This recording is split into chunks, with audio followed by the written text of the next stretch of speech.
Lock, stock, and 2 smoking barrels, 1998. Long-standing companions, Bacon, Soap, Tom, and Eddie, decide to pool £100,000 for a high-stakes card game against Hatchet, Harry Lonsdale, a notorious porn king.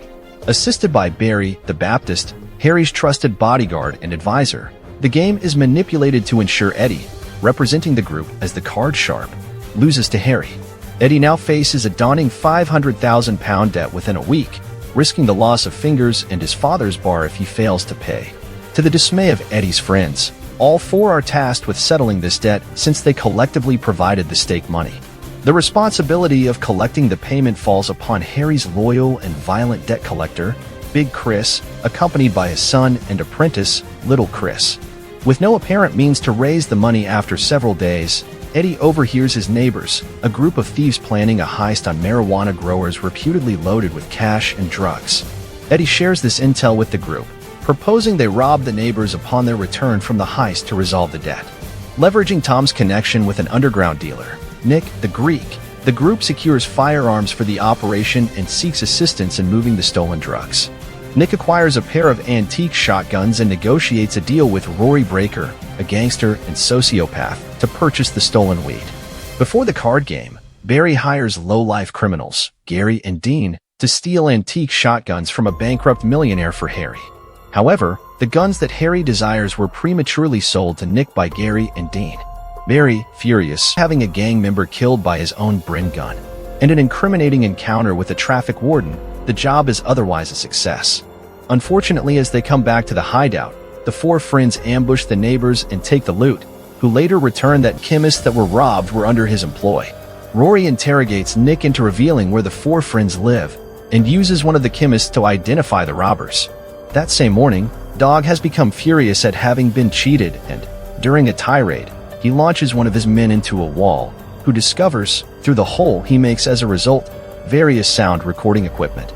Dog realizes that his neighbors were the ones who robbed him, and has the men prepare to ambush the friends in the flat as he takes the antique shotguns and counts the money. Gary and Dean call Nick, who, in frustration, directs them to the same address in their search for the antique shotguns, while Big Chris and his son depart to collect the debt, and the 4 friends drive home from the bar. Rory and his gang assault the flat and enter a shootout with the neighbors, resulting in the deaths of all but Dog and the lone chemist to survive the slaughter, with the latter taking off with the marijuana.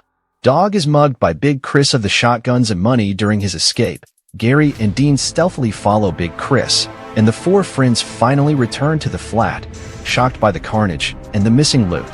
Big Chris then gives the guns and cash to Harry, and as he returns to his car he encounters Dog threatening his son, who wants him to get the loot back from Harry. Desperate to get the guns, Gary and Dean attack Harry and Barry at their office, realizing who they were at the last minute before killing each other in another violent shootout. The 4 friends soon arrive to find another scene of carnage, and take the opportunity to re-steal the debt money, mystified by their strange fortune just about to make off with the antique shotguns, which he'd briefly paused to examine. The remaining friends were arrested, but were declared innocent after the traffic warden from earlier identified the neighbors' bodies as the prime suspects. The 4 reunite at Eddie's father's bar, and decide to have Tom get rid of the only evidence linking them to all the bloodshed, the shotguns. After Tom leaves, Big Chris arrives to bid them farewell, and gives them a catalog on antique guns. Big Chris then leaves, having kept the debt money for himself and his son. A quick perusal of the book reveals that the shotguns the 4 had bought for the job were each worth a fortune, and so they desperately try to call Tom. The film ends in a cliffhanger when Tom's cell phone, stuffed in his mouth, starts ringing as he hangs over the side of a bridge, preparing to drop the shotguns into the River Thames.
And I'll go